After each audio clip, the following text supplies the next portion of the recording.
Alors, j'ai un thème où il faut être humble pour développer cela. Parce que cela regarde le cœur du christianisme. C'est un thème où on ne va pas dire Alléluia, Amen. Ce n'est pas un thème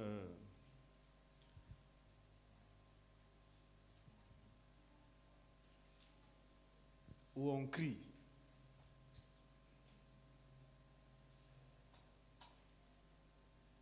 La vie de disciple, deux points, la voie de l'accomplissement. Donc, voilà comment le thème m'a été libéré.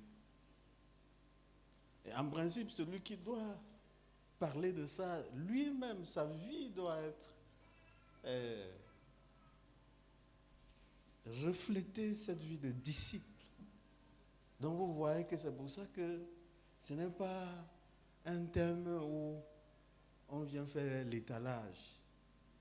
C'est une chose très délicate. Je prends ça simplement, ce thème, comme un encouragement de Dieu pour moi, parce que je ne suis vraiment pas qualifié pour l'enseigner, parce que je me bats moi-même pour arriver à être ce disciple que le Père attend avant que je ne sois enlevé. Et la vie n'est pas facile. Des fois, je me sens maltraité par la vie. Je me pose des questions. Je n'ai pas envie de dire que je suis découragé. Parce qu'à mon âge, on ne se décourage plus. Parce que tu es obligé de vivre. C'est-à-dire que tu veux ou tu ne veux pas. Non seulement tu dois vivre, et tu dois faire vivre les autres. Donc c'est pour ça que le découragement n'existe plus dans ma vie. Mais il y a des questionnements quand même tous les jours. Et ce matin, je me suis levé avec des questionnements. Et j'ai même dû écrire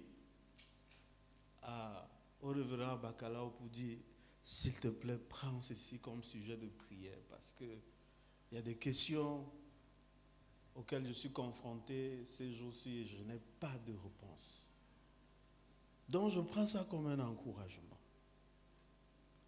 pour avancer. Parce que quelle que soit la robustesse de quelqu'un, il a besoin d'encouragement.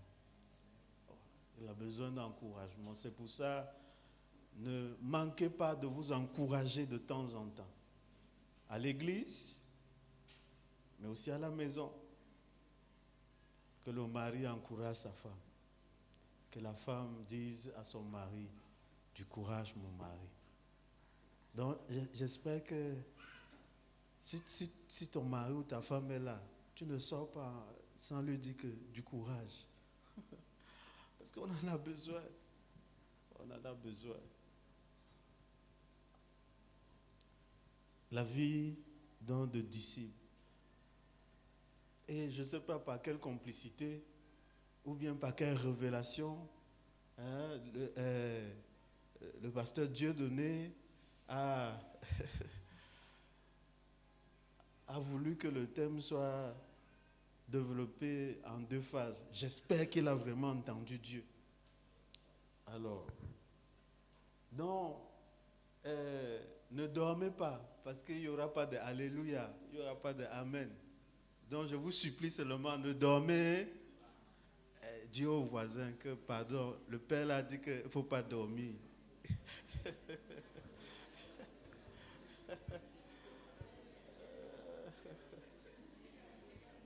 Pas dormir, pardon.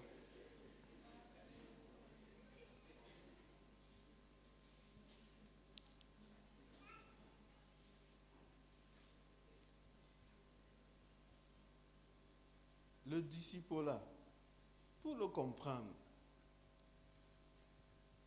et c'est effectivement un thème qui me préoccupe depuis quelques temps, comme vous le savez, j'ai arrêté de faire beaucoup de choses et je me questionne sur l'essentiel de ce que c'est, de ce qu'il me reste à vivre avant de partir. Et donc forcément, discipolat est un thème sur lequel je réfléchis. Aussi parce que dans ma modeste vie, beaucoup de gens m'ont suivi en se disant que j'incarnais peut-être quelque chose. Et certains m'ont même fait confiance au point de se lier à moi et de m'écouter. J'ai vu passer devant moi aujourd'hui beaucoup de générations dans la vie de qui j'ai investi d'une certaine manière. D'autres sont arrivés à avoir une stabilité de vie et qui sont des bénédictions pour moi. Mais d'autres aussi, je me questionne sur ce qui n'a pas marché. Je me questionne. Et aujourd'hui, que je le veuille ou pas, je suis père, je suis un père et il n'y a rien de plus frustrant d'investir dans la vie de quelqu'un et à la fin d'avoir le sentiment d'avoir échoué.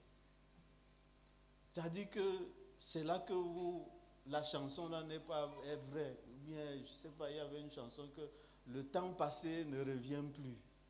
Et c'est-à-dire que tu sens comment tu as investi ce que tu as de précieux, c'est fini et tu n'auras plus l'occasion de le faire. Et ça fait très mal. Ça fait très mal. C'est pour ça que vous voyez certains pères, à un certain âge, lui, il marche seulement la tête baissée.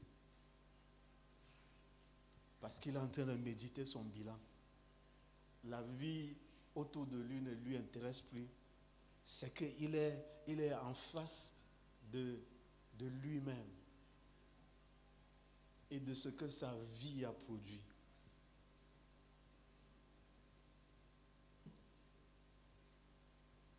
Le discipolat, c'est le cœur de l'évangile. Le discipolat, c'est le cœur de l'évangile. Et si, parmi les dernières paroles que Jésus a prononcées et a laissées comme héritage à ceux qui le suivent, c'est que allez et faites de toutes les nations des disciples. Et comme vous allez le constater, c'est bien mis, disciple, parce que c'est un concept bien précis qui était déployé à cette époque-là par les philosophes dans la Grèce antique. Et on a juste emprunté, il a emprunté cela, ce concept, pour se positionner par rapport au projet qu'il avait. Allez et faites de toutes les nations des disciples. Pas des chrétiens, pas des croyants, pas des convertis, mais des disciples. Pourtant, pour entrer dans le projet de discipolat, il faut être un croyant, il faut être un converti. Et donc, il ne regarde pas le commencement, mais il regarde la fin. Et c'est pour ça que la Bible dit, la fin d'une chose vaut mieux que son commencement. Et comme vous allez constater, beaucoup, des fois commencent bien, mais finissent mal. Et j'ai beaucoup réfléchi là-dessus. Alors, je pouvais venir simplement vous dire, le discipolat, le fait, disciple, c'est... Vous connaissez déjà ça. Essayons d'aller encore un peu plus profond, si c'est possible. Je ne sais pas si je suis arrivé à aller profond, mais je vais vous proposer mes réflexions par rapport à cela. Et par rapport à ça, donc, je vais vous ramener au départ, dans Genèse.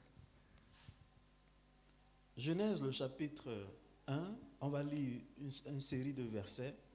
Le verset 4 dit, Dieu vit que la lumière était bonne, et Dieu sépara la lumière d'avec les ténèbres. Soyez très attentifs au verset que je lis. Ça, c'était le premier verset. Genèse, le chapitre 1 toujours, le verset 6 maintenant au verset 7. Dieu dit qu'il y ait une étendue entre les eaux et qu'elle sépare les eaux d'avec les eaux. Et Dieu fit l'étendue et il sépara les eaux qui sont au-dessus de l'étendue d'avec les eaux qui sont au-dessus. Donc, le premier, c'est au-dessous et le deuxième, c'est au-dessus de l'étendue. Et cela fut ainsi. Verset 14. Dieu dit qu'il y ait des luminaires dans l'étendue du ciel pour séparer le jour d'avec la nuit, que ce soit des signes pour marquer les époques, les jours et les années. Alors, on a lu 3 séries de versets. Dans les 3 séries de versets, il y a une expression qui revient. C'est laquelle? C'est laquelle d'après vous? Il n'y a pas de piège. C'est pour ça que tout à l'heure, je vous ai dit, soyez attentifs à ce que je dis. Je peux recommencer la lecture, hein? Quelqu'un a fait une proposition?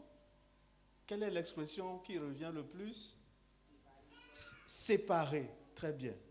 Effectivement, c'est cette expression que moi, qui a retenu mon attention. Et j'ai découvert là un principe de Dieu. La séparation. Il faut écrire ça. Dieu est un ouvrier de la séparation. Qu'est-ce que la création a à voir avec le disciple-là? C'est la première question que je vais essayer de répondre à travers ce texte. Écoutez-moi bien.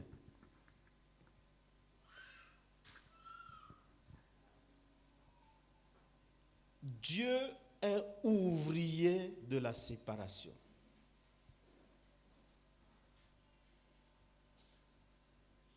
Qu'est-ce que cela signifie? Quand vous lisez le texte,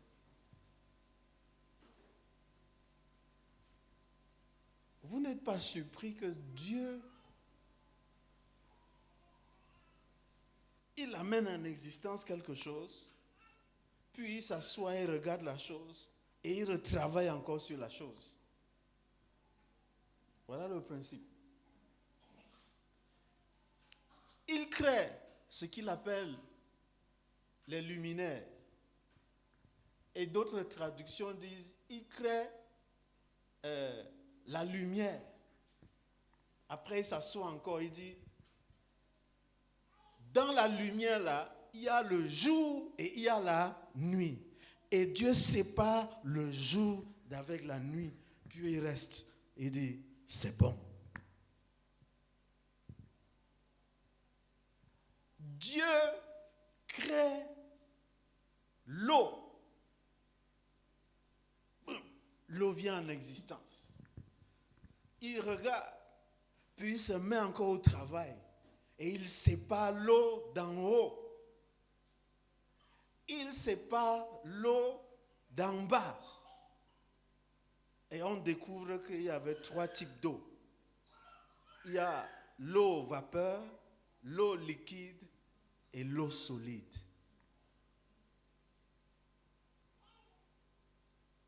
Très puissant.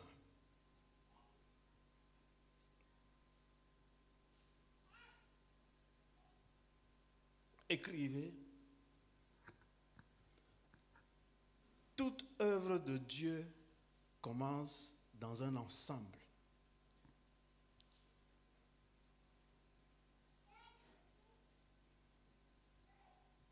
Toute œuvre de Dieu commence dans un ensemble. Le premier geste de création de Dieu, c'est un ensemble qui est amené en existence. Mais la suite, c'est la séparation.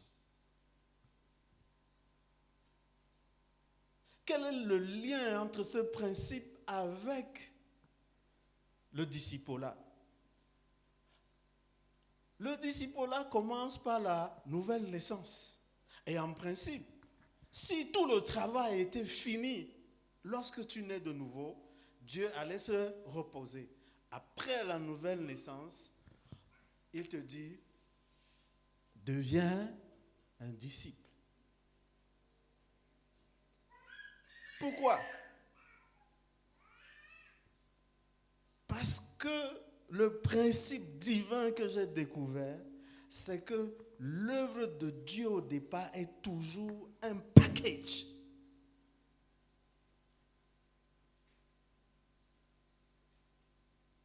Puis, il nous donne la possibilité de faire sortir les éléments distinctifs de ce qu'il a amené en existence.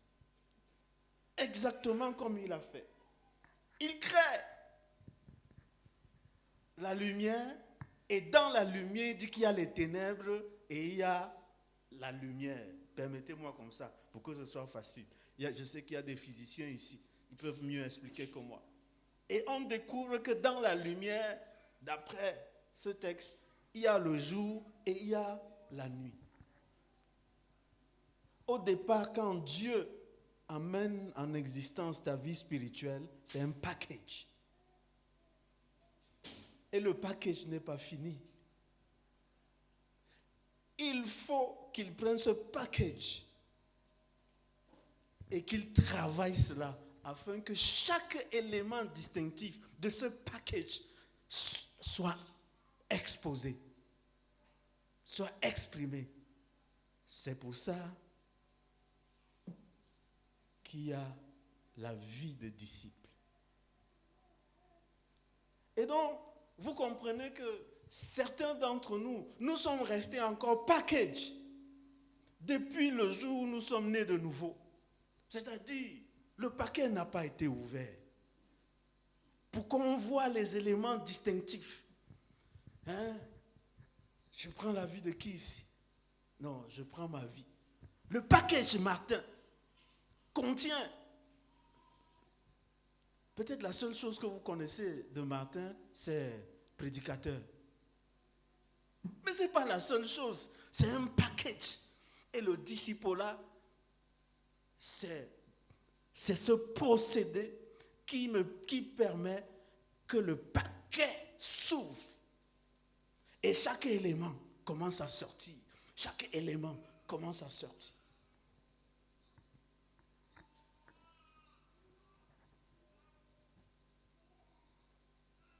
Le discipolat, c'est pour vous amener à révéler le vrai vous.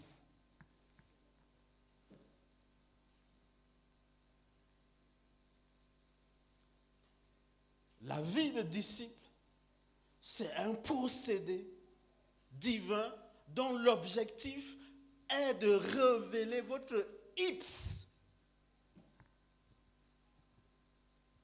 Qu'est-ce que ips?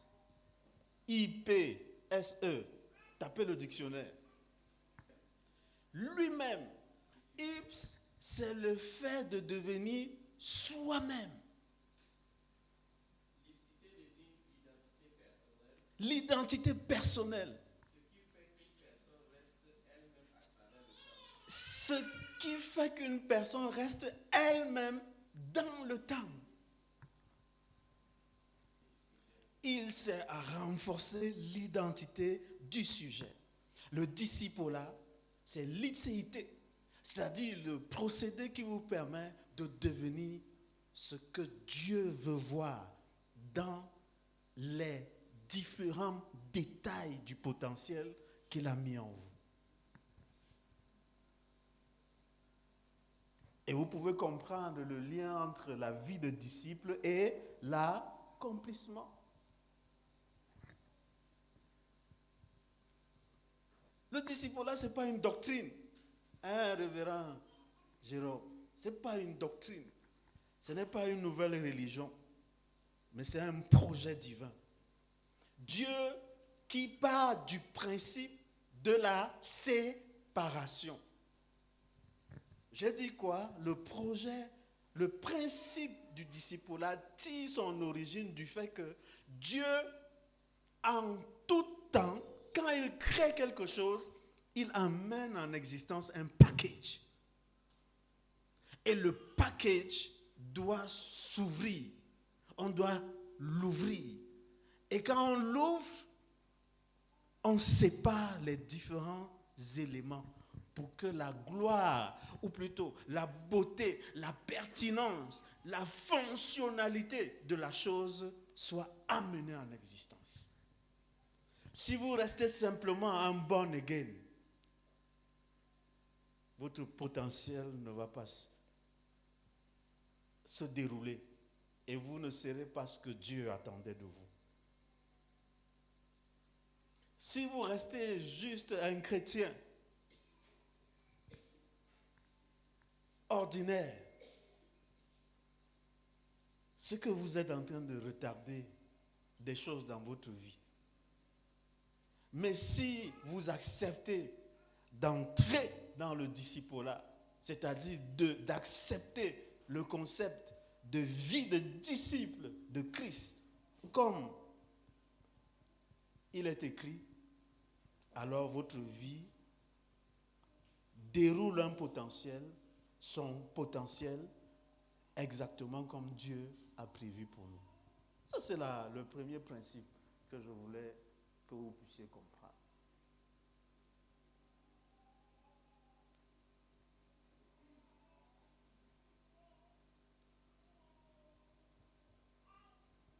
Je suis un package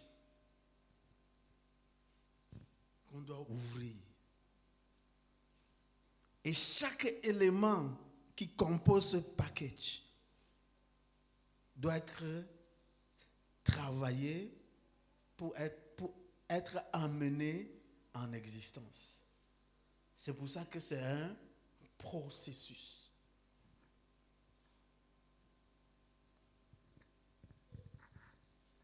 Alors, faire de toutes les nations des disciples n'est pas juste une invitation. Ce n'est pas quelque chose de facultatif. C'est un décret divin. C'est un il faut. C'est une obligation divine. Pourquoi?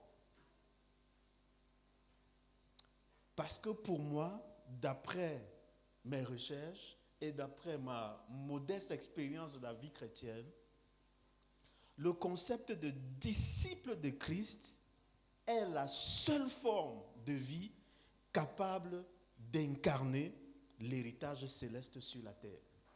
Il faut écrire ça. Le concept de disciple de Christ est la seule forme de vie capable d'incarner l'héritage céleste sur la terre. C'est la seule forme. Un né de nouveau ne manifeste pas l'héritage total de Dieu. Mais le disciple accompli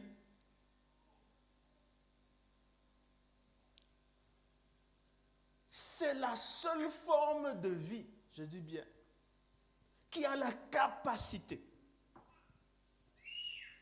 d'incarner et de libérer l'héritage divin qui est en vous, qui a été encapsulé en vous.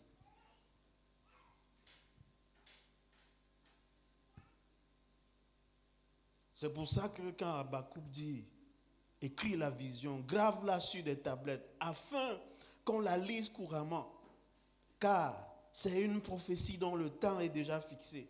Si elle tarde, attends-la. Pourquoi? Parce que le disciple-là, ça doit être votre vision de vie. C'est un projet de vie qui doit être gravé dans votre cœur. Pour vous-même et pour ceux que vous impactez. Pour vous-même, parce que c'est ça, c'est cette forme de vie qui va vous permettre de manifester toute la réalité de ce que vous représentez pour Dieu.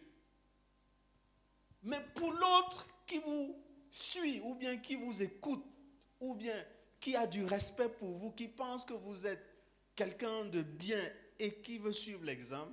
Pourquoi? Parce que vous l'amènerez non pas à être vous, mais à être lui-même d'après le potentiel divin. Or, vous voyez, dans plusieurs de nos communautés aujourd'hui, on passe le temps à s'imiter. Comme l'autre chante, moi aussi je chante. Comme à un certain moment, il y avait danse prophétique. Et tout le monde dansait prophétique.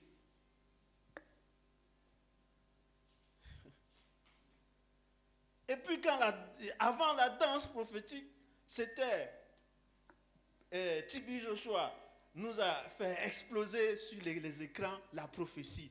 Et tout le monde est devenu révérend prophète. Maintenant, ça diminue déjà. Et avant cela, à une époque, nous qui étions à Rumdeadja, quand on a expérimenté Bonké, tout le monde est devenu révérend évangéliste.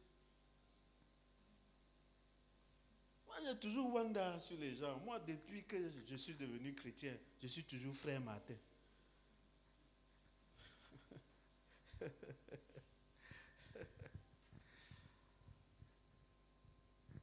Et depuis quelque temps, depuis que Dena Mouana chauffe, tout le monde est chanteur adorateur. Ça là, c'est le tonton Amos.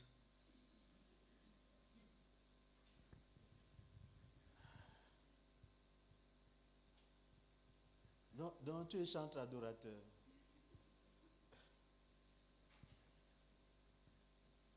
Ben, je dis juste ça. Vous pouvez avoir le même ministère, mais la manifestation ne sera jamais la même chose. C'est de ça qu'il est question. Et quelqu'un un jour a fait la remarque, mais que pasteur, tu écoutes les gens là en train de chanter. Ils chantaient une chanson d'un Sud-Africain là, et dans la chanson là, la personne la parlait en langue. Donc arrivé comme il reproduisait la chanson là, arrivé là où la personne la parlait en langue, il a aussi reproduit le parler en langue. Tu comprends que ce n'était qu'une photocopie. Ce n'était pas un moment d'adoration. Ce n'était que de la photocopie. Si nous comprenons que la vie de disciple, c'est la seule forme de vie dont Dieu a disposé, que lorsque nous allons y entrer, et que nous allons, c'est pour ça qu'il parle de disciples accomplis, que nous allons manifester le plein potentiel de ce qu'il a mis en nous.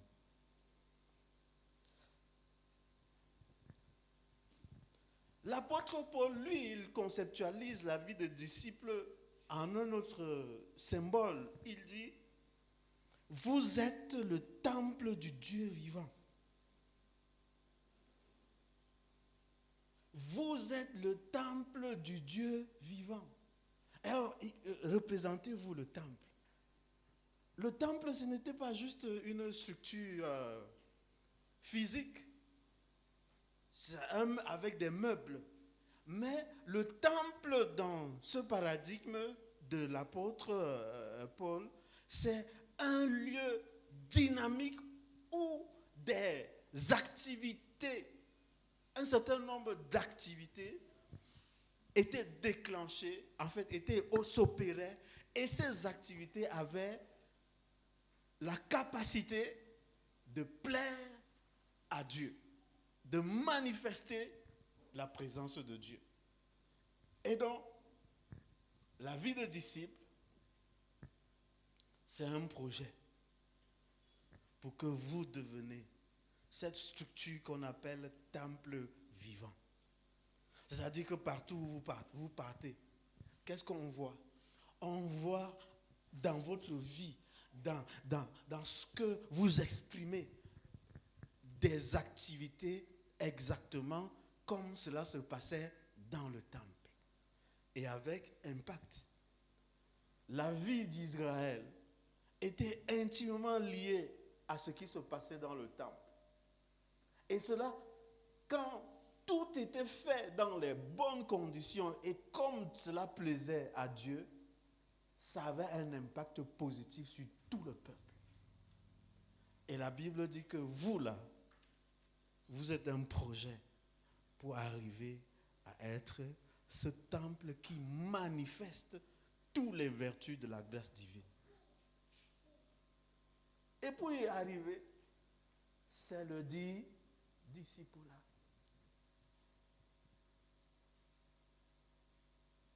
C'est le discipulat.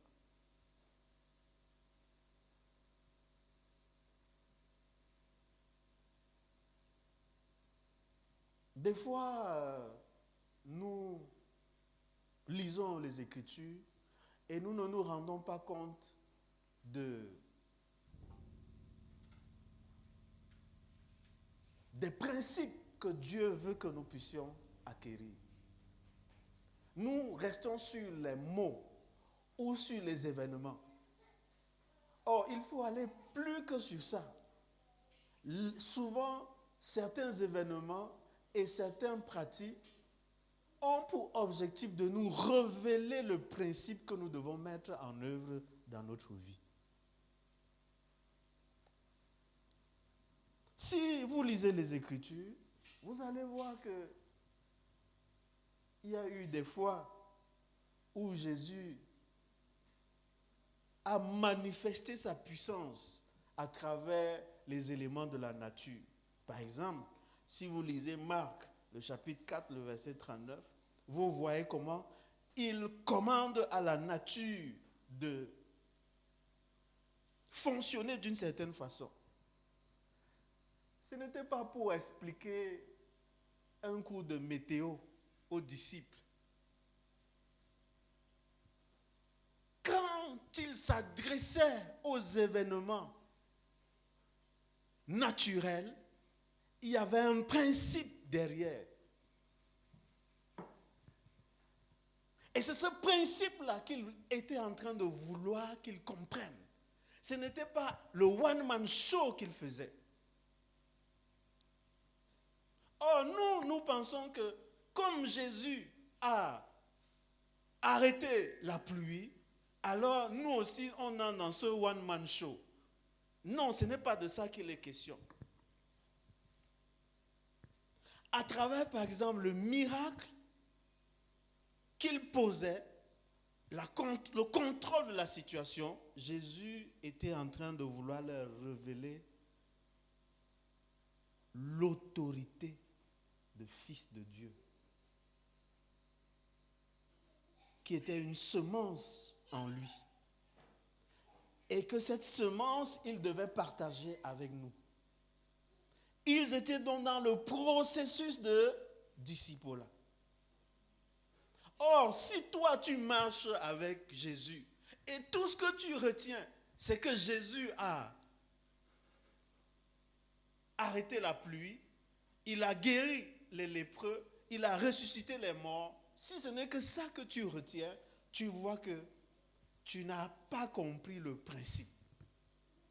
C'est pour ça que quand vous lisez les évangiles, c'est sa vie avec ses disciples.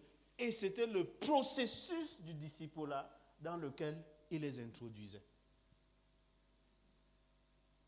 Et chaque acte, chaque geste, il cachait un principe.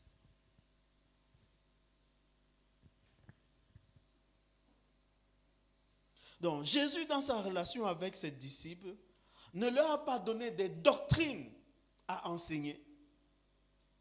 mais il leur révélait ce que j'appelle l'ADN spirituel. Or, nous, aujourd'hui, dans nos communautés, c'est des doctrines que nous enseignons. C'est des dogmes que nous pratiquons. C'est pour ça que vous allez entendre, moi je suis d'eux. Que quand elle prêche, j'aime écouter cela. Parce que ça ne s'arrête qu'aux mots, à la façon d'eux. Mais ce n'est pas une vie qu'ils transmettent. C'est pour ça qu'une église ou un chrétien qui ne comprend pas que ce n'est pas des doctrines dans lesquelles Jésus nous entraîne, mais des principes de vie, alors il est à côté. C'est pour ça que nos vies ne sont pas de projets. Et c'est pour ça que nous créons des projets de vie à l'église. Et nos projets, c'est devenir ancien, devenir diacre. Voilà. Je wonder. Regardez tout le projet de quelqu'un. Donc Dieu t'a créé pour que tu deviennes ancien d'église, de communauté évangélique, Rainbow, Children, Found. Regardez les murs là. C'est combien de mètres carrés? C'est combien de mètres carrés ici? Petit comme ça. Et voilà tout le projet de quelqu'un ici. Devenir ancien. Devenir quoi encore? Chanter lead. Que c'est toi qui, quand on va chanter à la chorale, c'est toi qu'on désigne pour être lead. Regardez le projet. Pourquoi? Parce que l'enseignement n'est pas une transmission de l'ADN spirituel du Christ, mais c'est un projet de doctrine, un projet de fabrication des membres. Alors, je prends cet exemple négatif sur Rainbow parce que c'est vous qui m'avez invité. Donc, je ne vais pas prendre plein d'évangiles. Le jour que plein évangile sera là-bas, je vais prendre. Et c'est pour ça qu'il y a tellement de commérages, des combats inutiles à l'église. Des choses qui n'ont pas de la valeur parce que vous êtes concentrés à des projets qui ne sont pas existentiellement spirituels. Mais c'est des projets purement humains.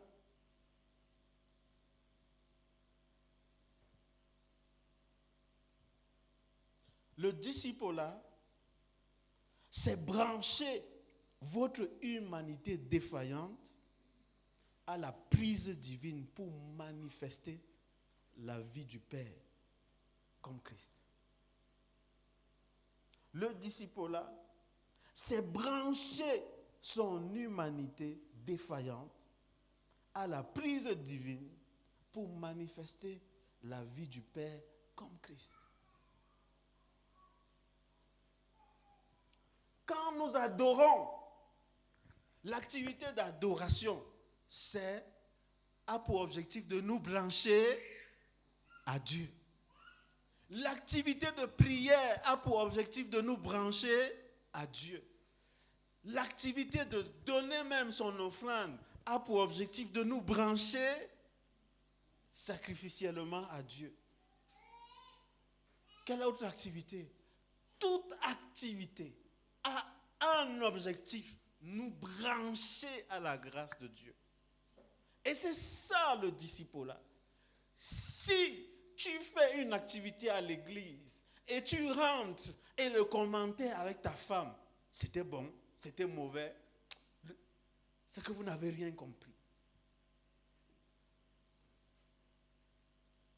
Si tu viens à l'église et tu rentres avec, tu vois comment je suis arrivé, la soeur là m'a regardé, elle a salué, tout le monde ne m'a pas salué. Wallahi, c'est que tu es l'enfant du voisin.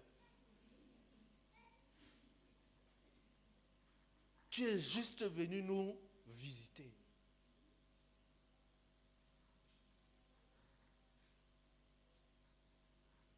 Si pour toi venir à l'église, c'est juste pour ces choses humaines, alors tu n'es pas dans le processus de la vie d'un disciple. C'est pour ça que vous allez rentrer ce soir. Et je vais vous tester. Et le Saint-Esprit sera là. Est-ce que tu t'es connecté au moment de louange qu'il y a eu tout à l'heure, au point où tu en es ressorti avec quelque chose de divin? T'es-tu connecté à cet enseignement au point où, non pas tu as écouté matin, que tu écoutes souvent, mais il y a eu une connexion divine qui s'est établie et tu rentres avec ce potentiel pour le dérouler.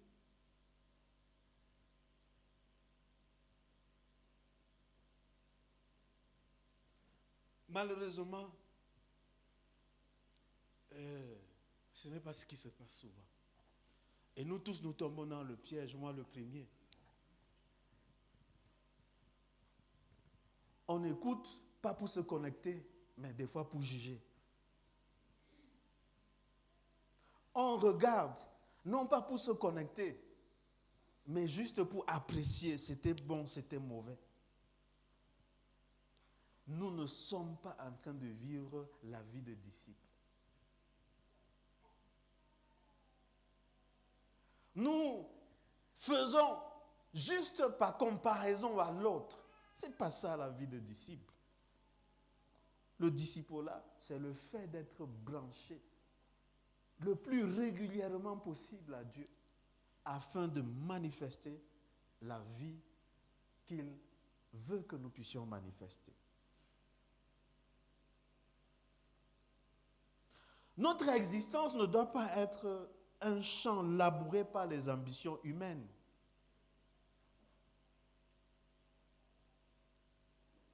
Je le dis, notre existence ne doit pas être comme un champ juste labouré par les ambitions humaines. Mais nous devons regarder notre vie comme une terre, comme un sol consacré à la semence divine. Pourquoi? Parce que si tu viens à l'église et la seule chose que tu retiens, la fille là était bien habillée, moi aussi je dois m'habiller comme ça, ou mieux. Tu as semé quoi dans ta vie? Une ambition exclusivement humaine.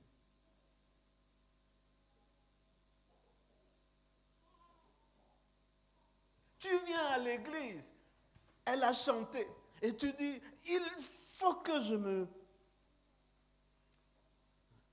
rapproche du responsable pour que la prochaine fois, je chante aussi. Qu'est-ce que tu as semé dans ta vie? La graine d'un projet exclusivement humain. Il faut refuser ça. Ne s'aimez plus les ambitions humaines dans le sol, c'est-à-dire dans la vie que Dieu vous a donnée.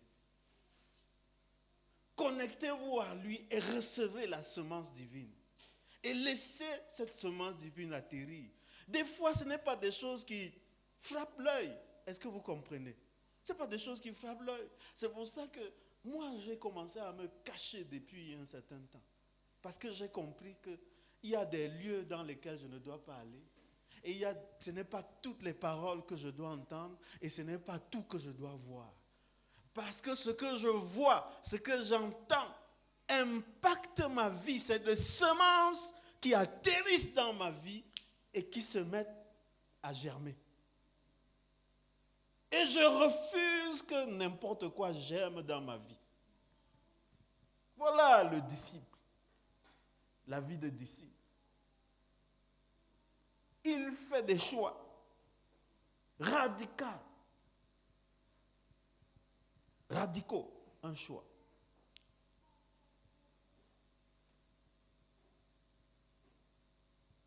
Et donc, votre vie doit être comme une chose consacrée à l'appel, c'est-à-dire à la semence divine. Et comme Joseph, vous devez considérer vos puits et vos prisons comme des jardins que Dieu vous envoie là-bas pour faire fleurir des choses. En d'autres termes, dans la vie de disciple, il y a des phases dans lesquelles vous devez passer. Un peu comme Joseph. Il est dans la maison de son père. Et on sait que dans cette maison-là, s'il continue à rester là-bas, il y a des choses qui ne se passeront pas. Quand ce qui devait se passer dans la maison de son père, c'est fini, Dieu l'a porté à travers ses frères et l'a mis où? Dans un puits. Ce n'était pas le puits. D'après la vision céleste, c'était un jardin. Pour y s'aimer une nouvelle semence.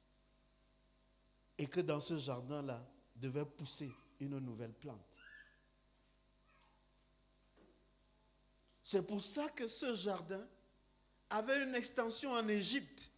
Et là-bas, quand il a atterri dans la maison de Potiphar, la semence qui avait été libérée dans le puits a prospéré dans la maison de Potiphar. Ce n'était pas le puits, c'était le jardin. C'était le jardin.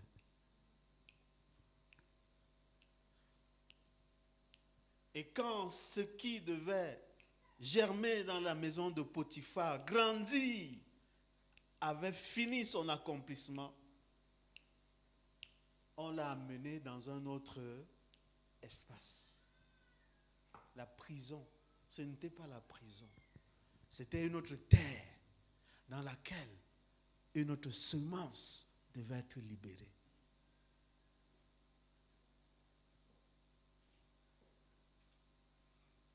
La vie de disciple n'est pas une vie ordinaire. C'est une vie stratégique. Il faut écrire ça. C'est une vie divine stratégique. Ça ne court pas les rues. Ce n'est pas comme la vie des autres.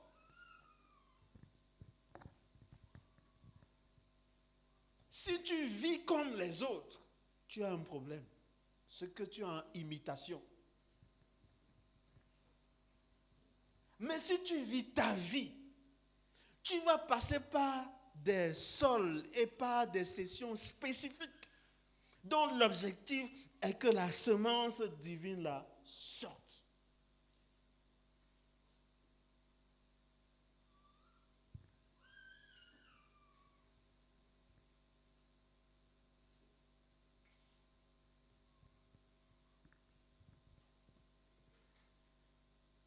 Ah ben depuis que j'ai compris ça, je ne compare plus ma vie à celle des autres. Je la compare à ce que Dieu m'a dit.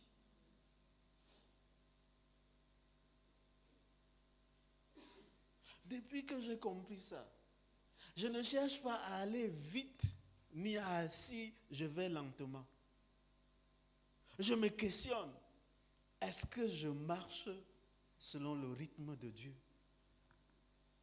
et d'après le potentiel qu'il m'a donné?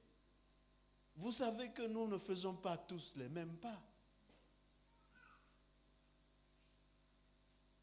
Et donc, certaines choses dans vos vies ne se manifesteront pas comme ça se manifeste chez l'autre. Chez certains, ils sont précoces. Mais chez d'autres, ça va prendre du temps pour être élaboré, pour mûrir, pour grandir, mûrir et révéler son potentiel.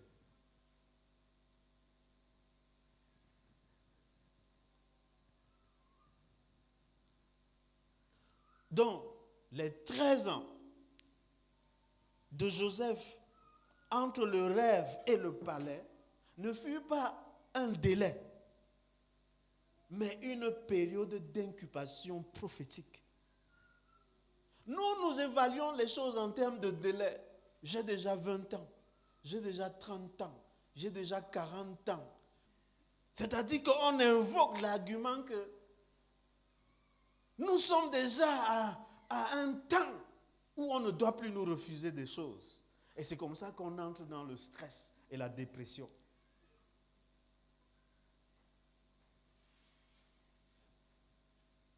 Ce n'est pas ça.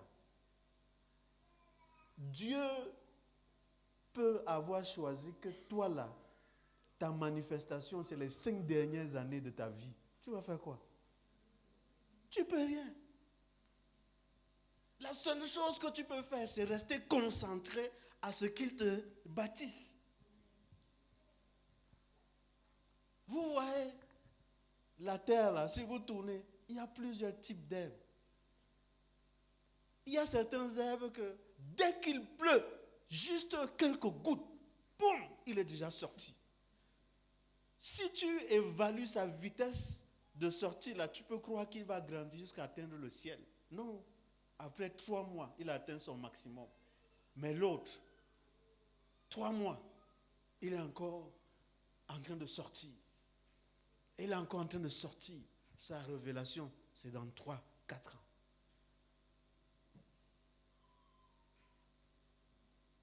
Donc,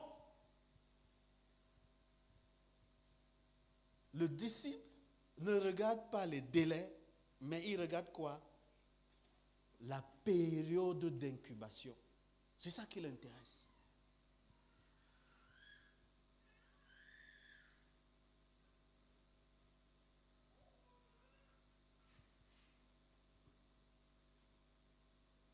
Et dans cette période d'incubation, votre obéissance quotidienne est comme l'engrais qui fait grandir et fleurir les choses qu'on pensait impossibles.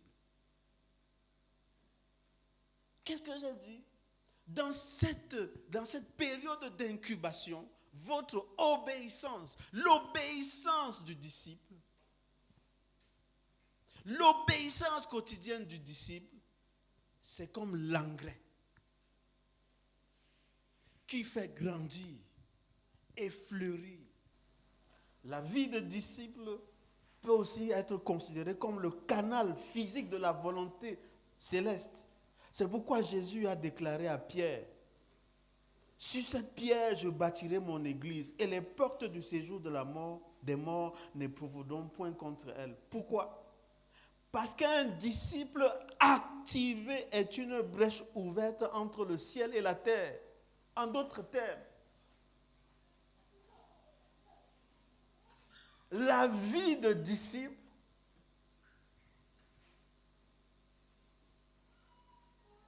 accompli devient un canal physique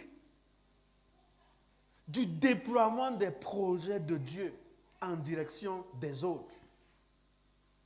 C'est pour ça qu'il regarde Pierre, qui n'est qu'un pêcheur, c'est-à-dire quelqu'un qui pêche le poisson, c'est ce que je veux dire. Et les autres pourraient dire, ah ben ce n'est tout ce qu'il peut faire dans sa vie, c'est quoi? Pêcher les poissons. Mais à cause de l'appel de Dieu dans sa vie et de l'acceptation de la vie de disciple, ça produit en lui une révélation spécifique et Dieu dit, tu es Pierre, mais tu deviens une terre, un roc sur lequel je vais déployer un projet que j'appelle Ecclésia. Ecclésia, c'est un projet. Et il dit que le projet là, c'est là tellement puissant que rien, même pas la mort, n'aura la puissance pour agir. Un pêcheur de poissons que l'on peut mépriser, négliger. Mais à cause du fait de l'appel de la vie de disciple dans sa vie, c'est pour ça que même quand Jésus meurt et revient, il lui dit, m'aimes-tu? Il dit que, mais Seigneur, tu sais que je t'aime. Et il dit, paie mes brebis. Puis il lui pose encore, m'aimes-tu? M'aimes-tu? M'aimes-tu? Je crois que c'était 3 fois. Et il dit que le projet là, c'est là tellement puissant que rien, même pas la mort, n'aura la puissance pour agir. Un pêcheur de poissons que l'on peut mépriser, négliger.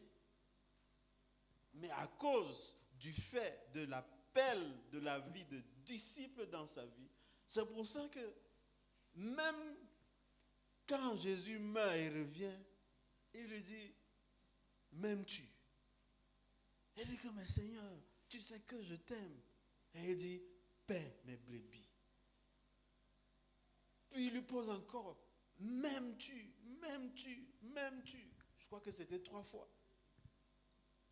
Et il comprend que la question là, elle est dangereuse. On n'attendait pas une simple réponse de lui.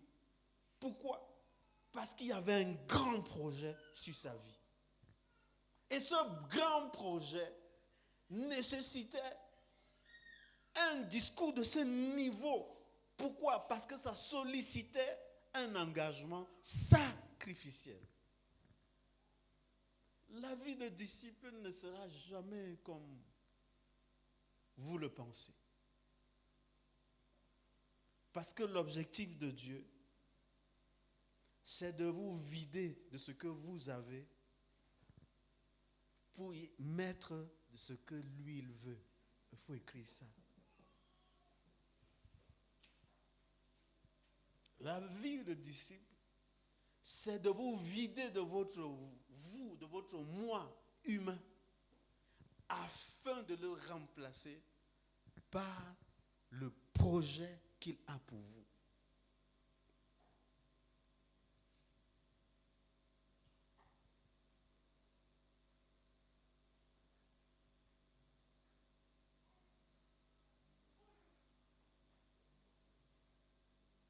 Voilà la vie de disciple.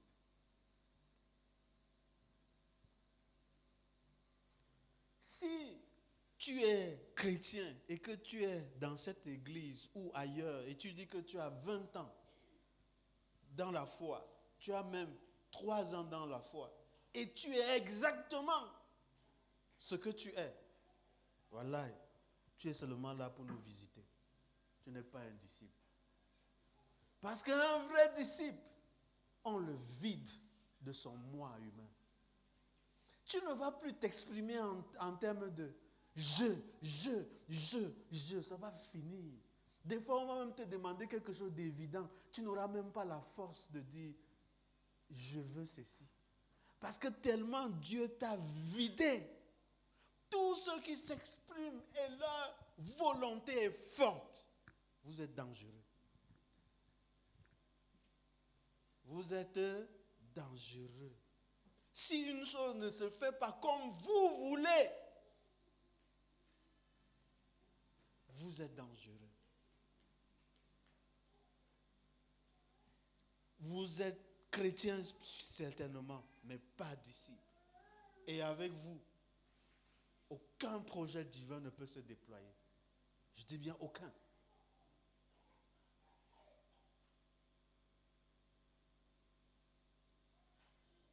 Il était pêcheur. Il a reconnu pêcheur de poissons.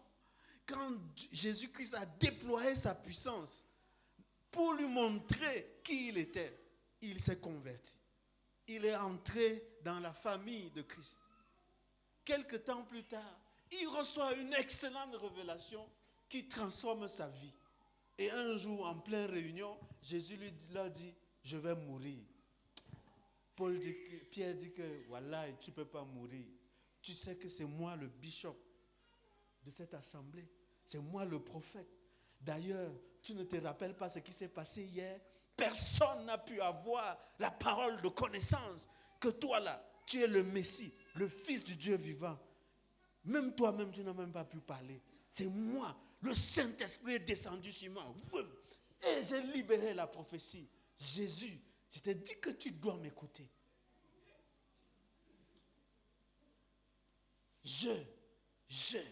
Dieu m'a béni.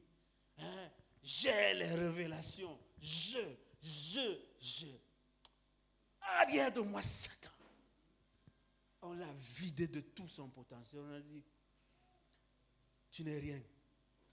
Et tu n'as rien. Il faut nous écouter.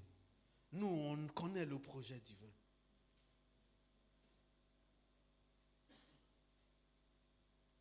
Et j'ai découvert que beaucoup de familles se détruisent par cette volonté forte que chaque partenaire a. Si tout le temps vos volontés se confrontent avec ton mari,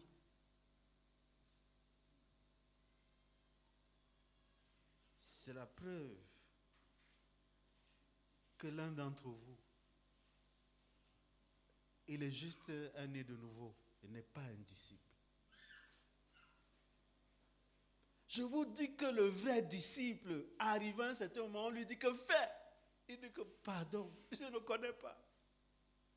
Regardez dans les Écritures. C'est pour ça que Jésus dit à Pierre après la résurrection que quand tu étais jeune, tu te dirigeais comme tu voulais.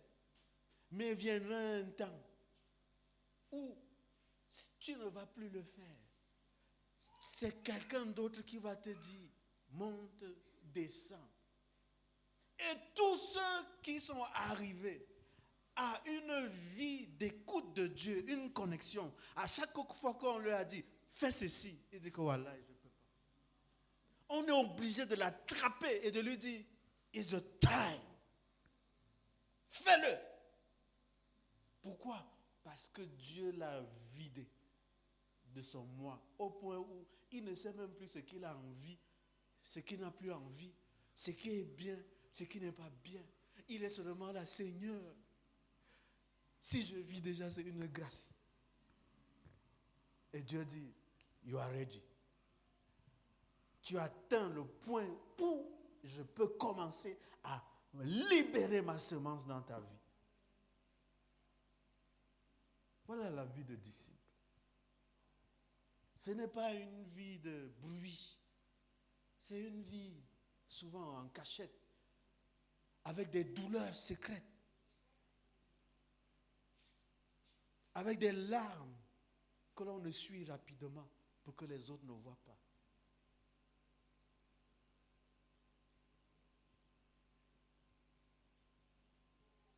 C'est pour ça que vous verrez, tous les premiers disciples, ils ont eu une mort bizarre. Mais personne d'entre nous ici, là, n'est prêt à accepter des morts bizarres. Parce que notre christianisme aujourd'hui nous a dit que nous sommes des princes, nous sommes des grands prophètes, que nous avons la puissance, mais eux, ils avaient plus de puissance. Quand vous lisez les textes, ils avaient plus de puissance, mais on les a attrapés et on les a coupés le cou pour certains.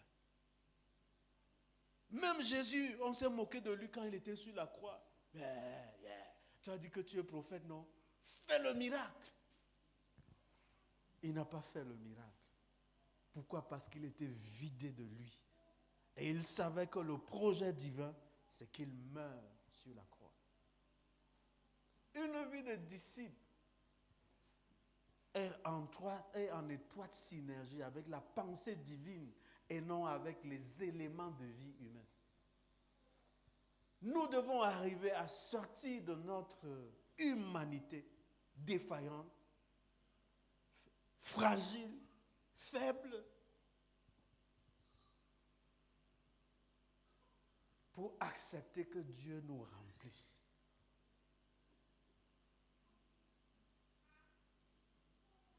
Mais on ne remplit pas ce qui est déjà plein.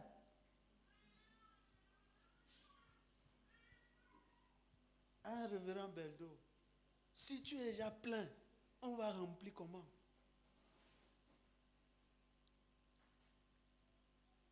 Et Dieu va utiliser Madame Beldo pour vider le plein. Tu rentres comme ça, elle te regarde, elle te toise, alors que tu viens de finir une prédication où tu as renversé tout le monde. Et tu t'arrêtes comme ça, là, tu as envie de dire, tu sais à qui tu as affaire? C'est le très, très révérend puissant homme de Dieu. Elle est en mission recommandée de Dieu pour vider. Parce que ce que tu venais de faire là, c'était juste du superficiel. Lui, il veut aller en profondeur. Et comme moi, je suis Adam, il ne peut pas m'utiliser. Il utilise la personne avec qui tu dors pour enlever ça. C'est pour ça que maman Sonia ne me rate jamais. C'est-à-dire que même quand ce n'est pas moi le but de son insulte, ça atterrit, pam, sur moi. Je commence à...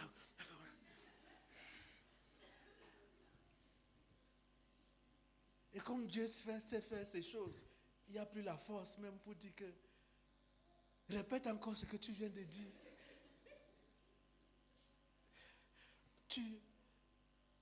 Tu pleures seulement.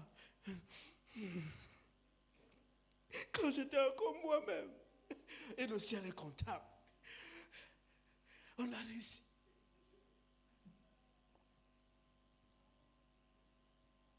Hein, pasteur Akana. On est ensemble. Reçois la grâce du ministère de Madame Makana.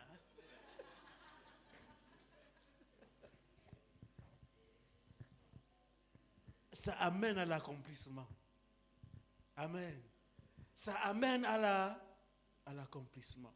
Ça amène à l'accomplissement. Après ça, notre vie devient agréable. Elle devient douce. Et tu seras surpris que ta femme te dise, tu es un homme. Voilà mon beau gosse. Pourquoi? Parce qu'elle voulait justement que la maîtrise de soi sorte. Des fois, elles font exprès, elles disent que je voulais le tester. Que je sais comment il va réagir. Quand une femme dit, je sais comment il va réagir, c'est que toi là, tu n'es qu'un chrétien. Tu n'es pas encore un disciple.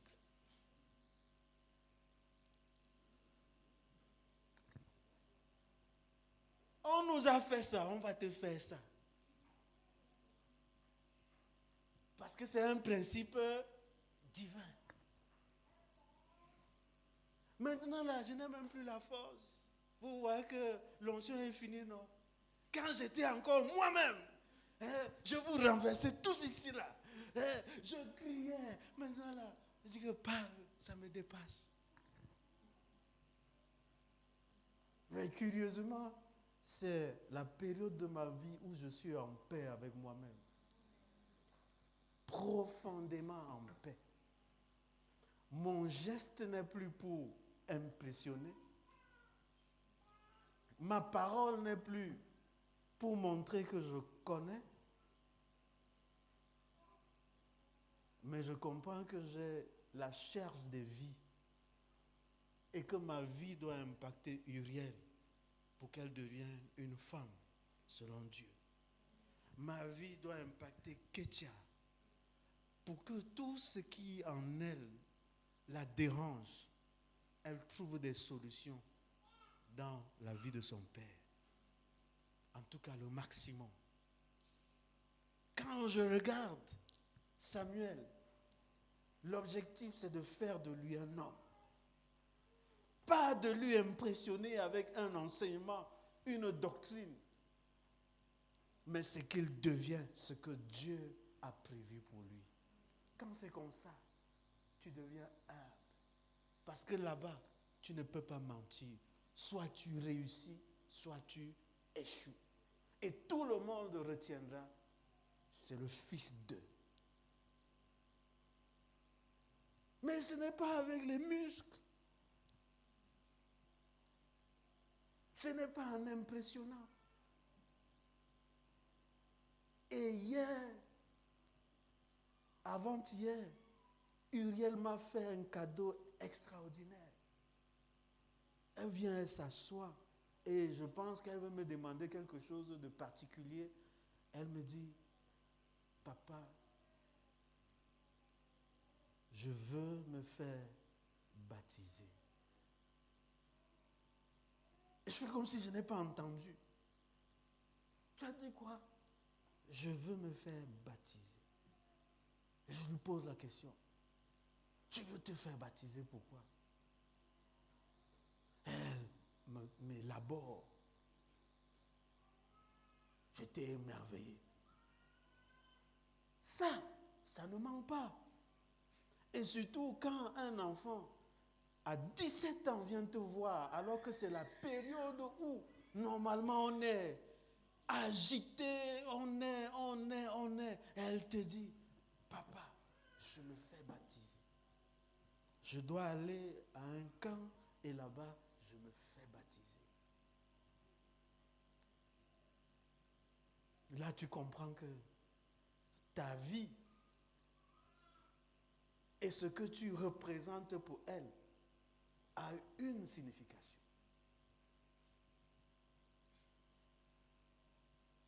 Et ça, c'est un accomplissement. Et vous savez qu'on n'achète pas ça avec l'argent. C'est le résultat d'une vie, d'une semence, de quelque chose que tu déploies pendant des années. Et je lui souhaite le plein succès dans sa vie.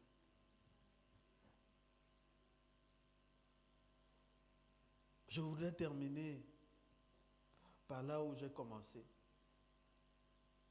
Pour comprendre la vie des disciples,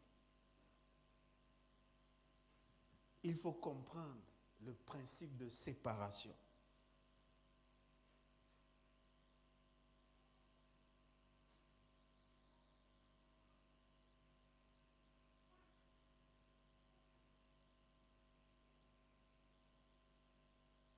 Apocalypse, le chapitre 3, le verset 15 au verset 16. Je connais tes œuvres. Je sais que tu n'es ni froid ni bouillant. Puisses-tu être froid ou bouillant? Ainsi, parce que tu es tiède et que tu n'es ni froid ni bouillant, je te vomirai.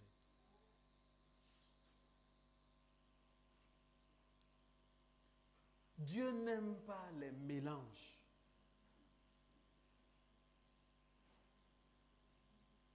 Le tiède, c'est le mélange du froid et du bouillant. Et Dieu n'aime pas les mélanges.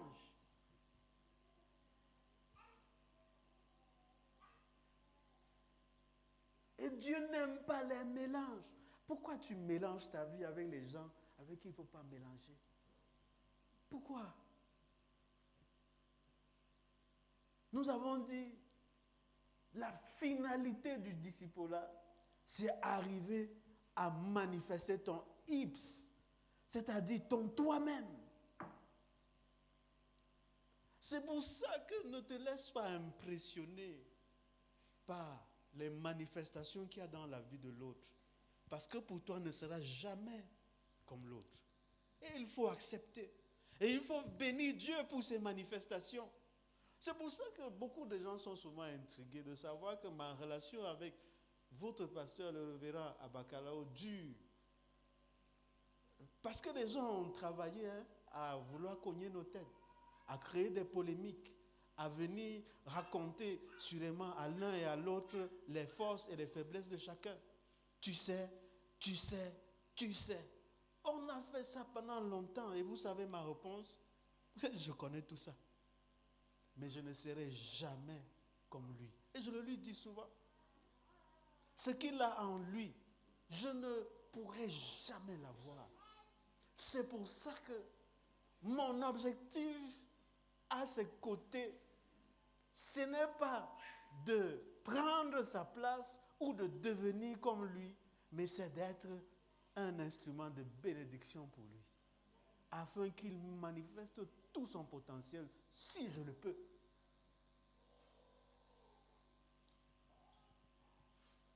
Et je m'en fous de ses faiblesses.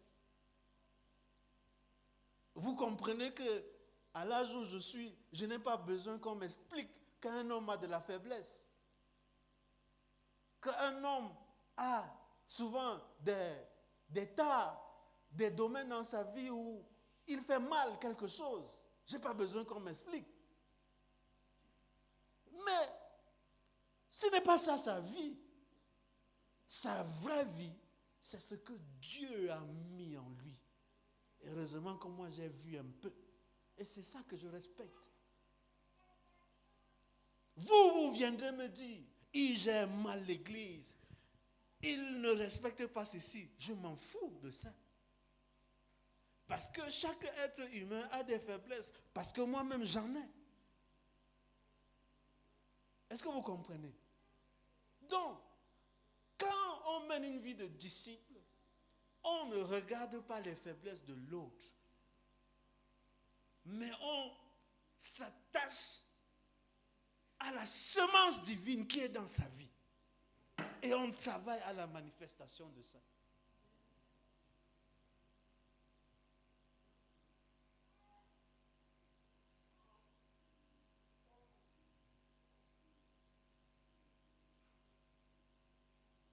C'est la même chose dans nos maisons. Si toi, tu es une femme qui passe seulement le temps à voir les défauts de ton mari, tu es en train de perdre le temps. Vois plus. Chaque être humain a des défauts. Ce qu'il faut voir, c'est le potentiel divin qui est en lui et travailler à ce que ce potentiel divin se relâche. Et si tu es un homme et tu ne vois que les faiblesses de ta femme, tu es en train de perdre le temps.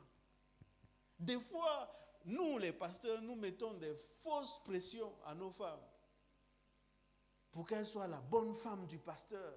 Hein, révérend Akana? J'espère que ce n'est pas ce que tu fais. Soulève la main. Hein. Moi, j'arrive dans les maisons. Hein. Parce qu'on veut qu'elle soit comme ça. Ça, c'est ton vœu. Mais des fois, l'appel de Dieu et le rythme de déploiement est différent.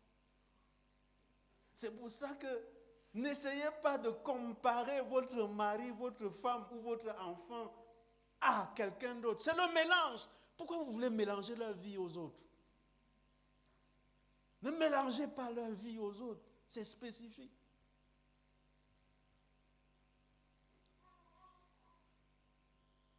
Et moi, j'ai compris cela un jour. Nos enfants faisaient le Congossa entre eux. Et leur mère était là. Et leur Congossa, c'était de savoir que, mais papa et toi, vous êtes mariés, ça fait longtemps. Et on constate que jusqu'à présent, vous n'avez pas construit une maison.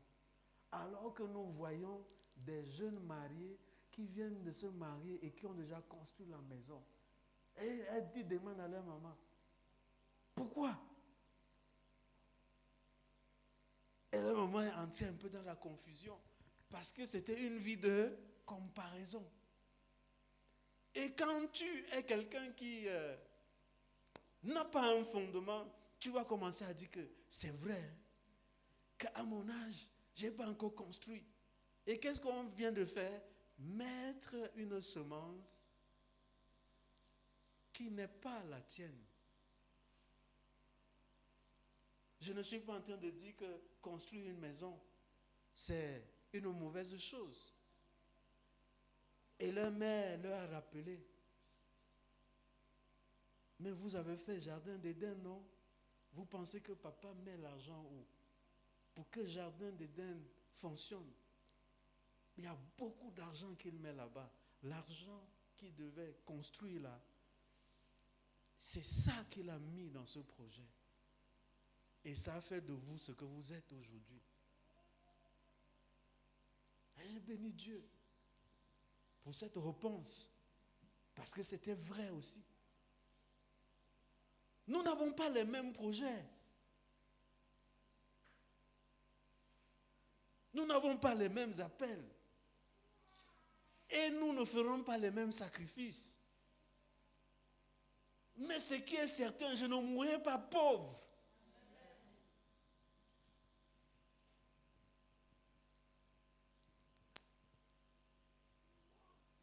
Et je n'ai même pas besoin de beaucoup d'espace pour moi. Parce que maintenant, là, même si je construis une villa, qui va nettoyer ça? Bientôt, Uriel va partir, Ketia part. On aura une grande maison vide. On va faire quoi de ça?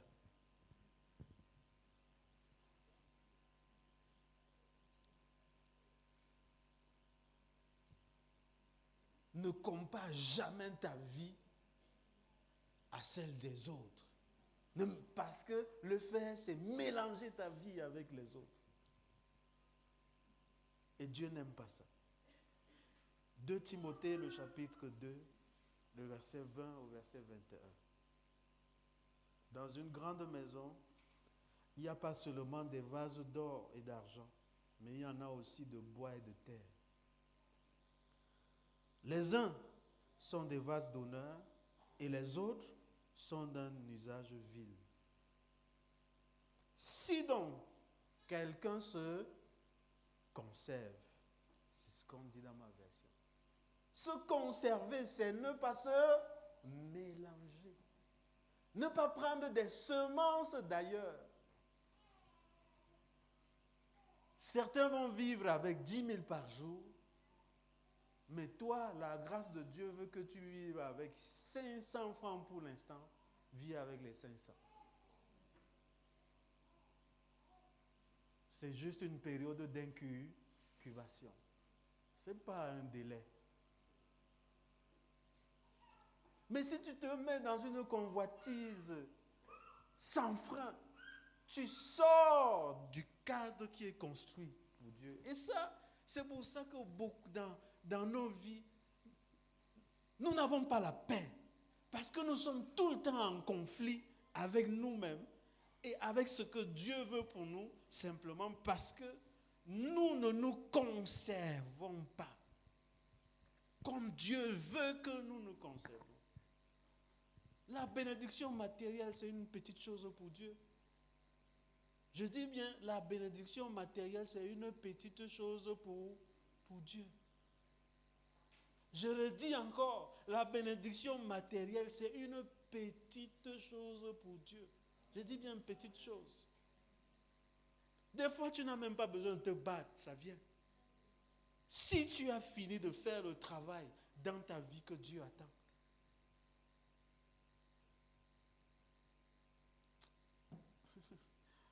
J'ai envie de sortir un témoignage de ce que je suis en train d'expérimenter ces jours-ci, mais non, je ne vais pas le sortir.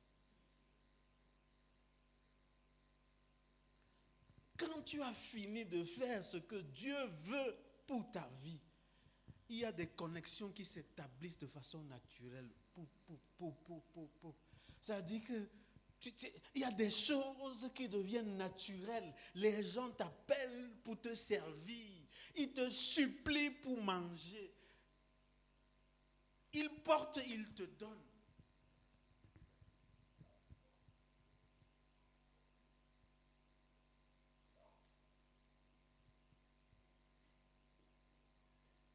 Ne vous concentrez plus sur ces choses.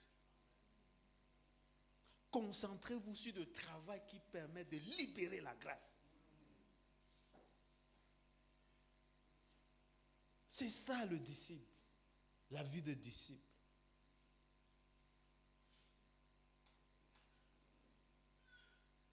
Dans une maison, nous n'avons pas la même valeur. Nous sommes ici, mais nous n'avons pas la même valeur. Nous n'avons pas la même valeur.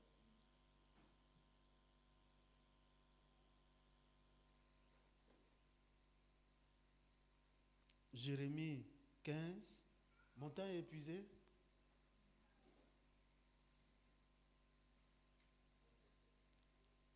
Moi j'ai déjà fini.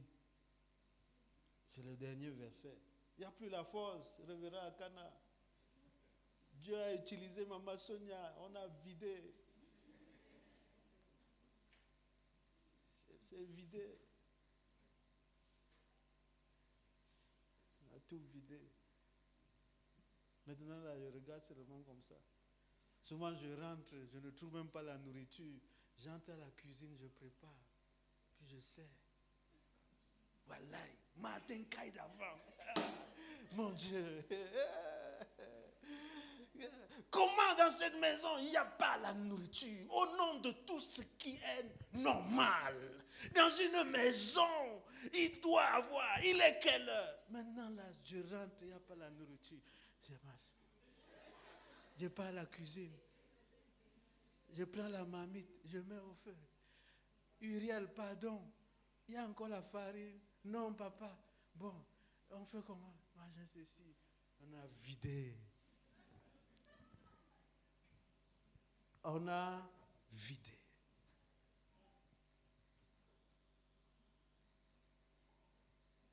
On a vidé.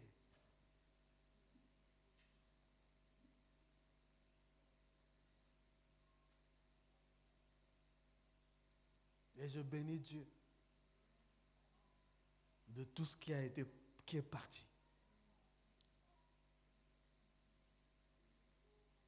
Parce que de très bonnes choses se sont aussi installées.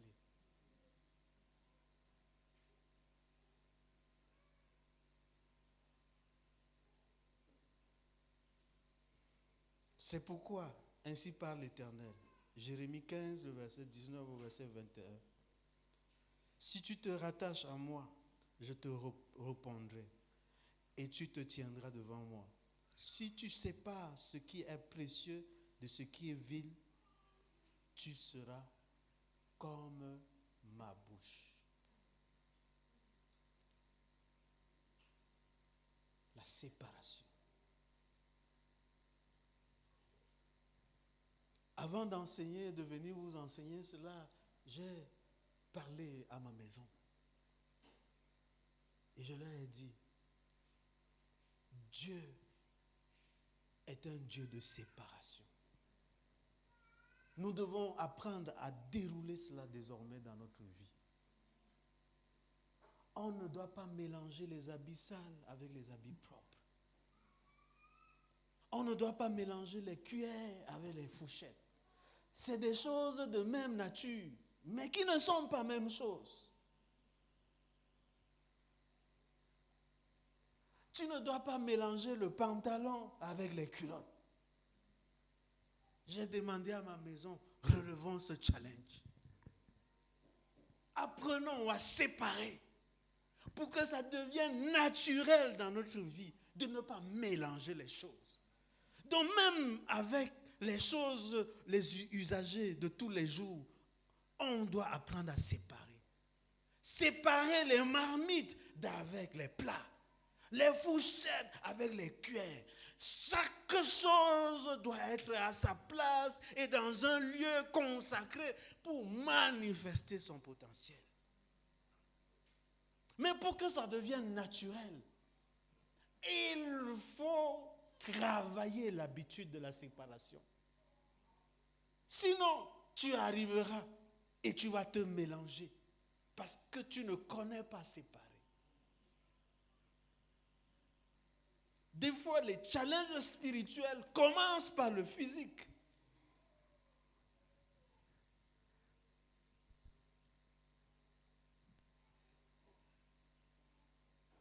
Et je veux vous challenger, que vous soyez des ouvriers de la séparation.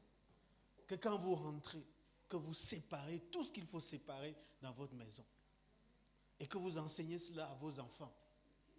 Vous êtes en train, si vous faites ça, c'est quelque chose de précieux.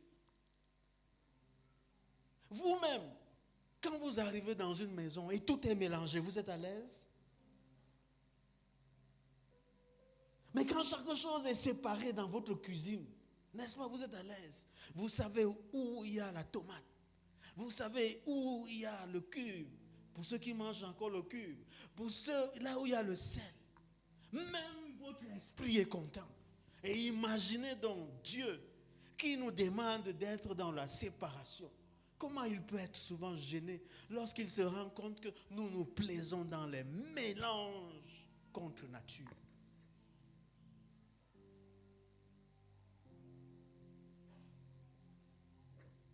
Jérémie dit, si tu sépares ce qui est précieux de ce qui est vil, tu seras comme ma bouche.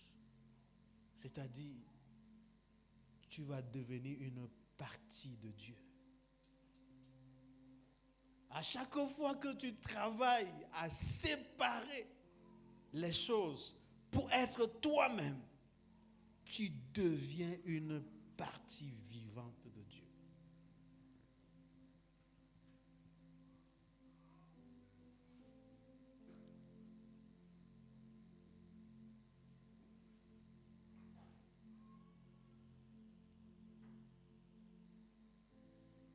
Si tu sépares ce qui est précieux de ce qui est vil, tu seras comme ma bouche.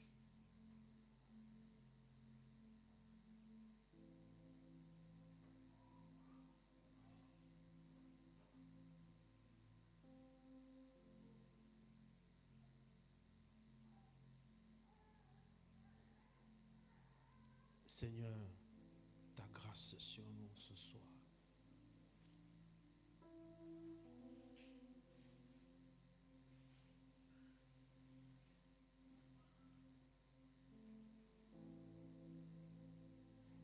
Ta grâce maintenant dans une vie, dans un cœur qui a tout mélangé.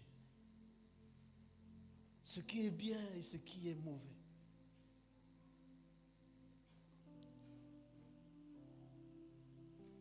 Ta grâce descend maintenant pour séparer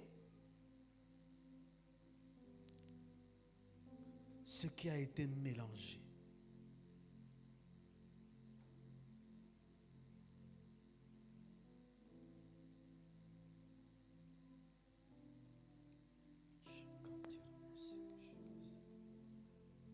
Saint-Esprit,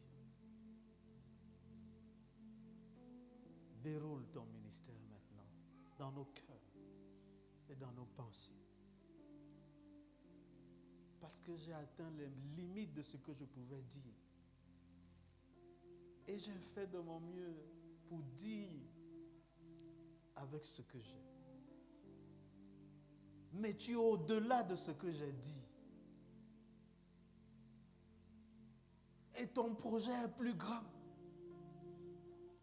Et tellement certains ont mélangé leur vie avec ce qu'il ne fallait pas. Que moi, un être humain, même si je suis loin, je ne peux pas faire.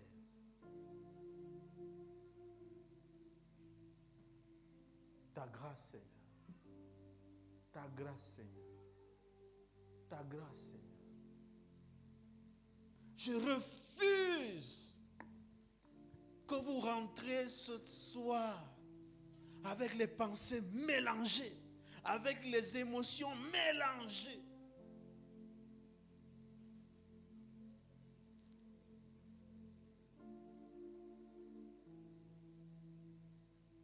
La parole de Dieu vient dans vos vies et sépare. Le projet divin, la semence de Dieu s'installe dans ta vie, pour ta maison, pour tes enfants, pour ta génération. Je refuse que tu continues à vivre une vie mélangée. Je proclame la fin de la saison du mélange et le début de la saison de séparation. Tu auras la force pour séparer.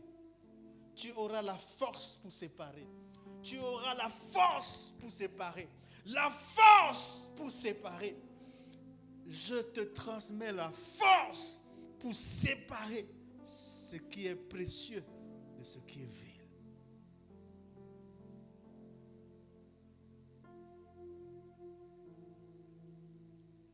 Je déclare que ta vie se range. Tes pensées se rangent. Ton esprit se range au projet divin. Ton cœur ne se mélange plus avec ce que Dieu n'a pas prévu pour toi.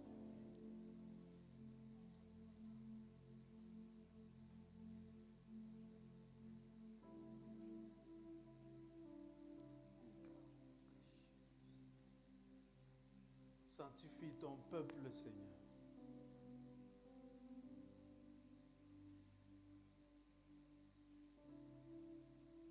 Merci. Merci pour cette grâce que tu es en train de déployer. Merci. Parce que c'est dans la profondeur que tu agis. Oui, Seigneur. Et je te remercie. Parce que tu atteins nos âmes. Tu atteins nos âmes. Tu atteins nos âmes. Tu atteins nos âmes. Tu sépares. Tu sépares. Saint-Esprit, merci pour ce moment merveilleux. Pour ce ministère en profondeur que tu es en train de faire. Merci, Seigneur.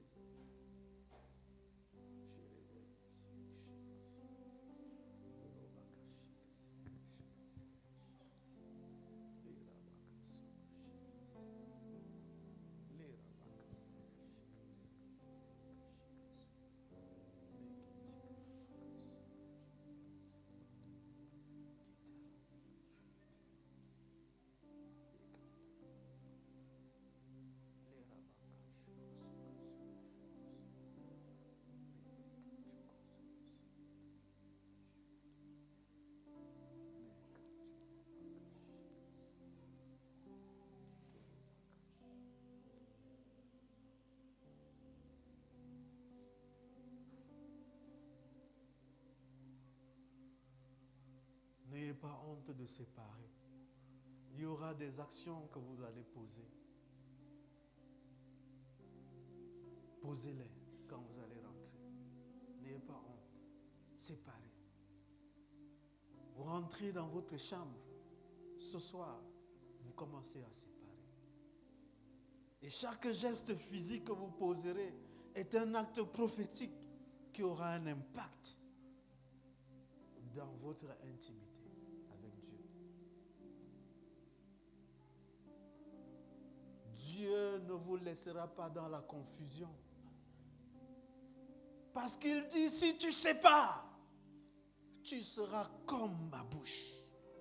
C'est-à-dire, tu deviendras une partie de moi. Tu fonctionneras comme une partie de mon être. C'est une promesse certaine qui s'accomplit pour tous ceux qui décident d'agir comme de vrais disciples.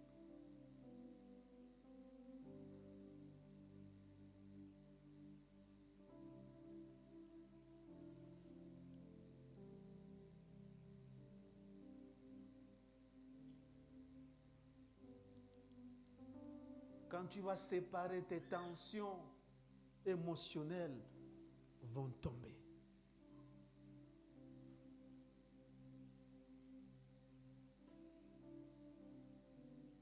Ce que tu te bats pour tenir, tu n'auras plus besoin de cela.